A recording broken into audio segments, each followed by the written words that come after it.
అండి అందరికీ నమస్తే. ఎలా ఉన్నారు? సండే అంటే నాన్ వెజ్ లేకుండా కుదరదు అసలు. చికెన్‌తో ఏ వెరైటీ చేసినా అదొక అద్భుతం అన్నమాట. సో, నేను చికెన్ లాలీపాప్ చేయబోతున్నాను. చిన్న చిన్న పీసెస్‌గా చికెన్‌ని కట్ చేసి పెట్టుకున్నాను. ఎందుకంటే గ్రైండ్ చేసుకునేకి ఈజీగా ఉంటుందన్నమాట.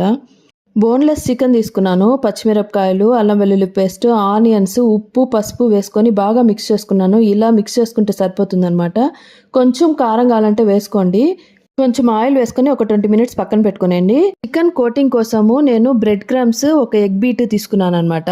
చికెన్ మన నచ్చిన షేప్స్ లో తీసుకొని సపోర్ట్ కోసం ఒక టూత్ పిక్ అన్న ఐస్ క్రీమ్ స్టెక్స్ అన్న తీసుకొని చికెన్ ని ఫస్ట్ ఎగ్ బీట్ లో కోటింగ్ చేసుకొని దాని తర్వాత బ్రెడ్ క్రమ్స్ లో కోటింగ్ చేసుకొని డీప్ ఫ్రై లో వేసుకునేయండి. 1 కోటింగ్ ఈస్ ఎనఫ్ అనమాట.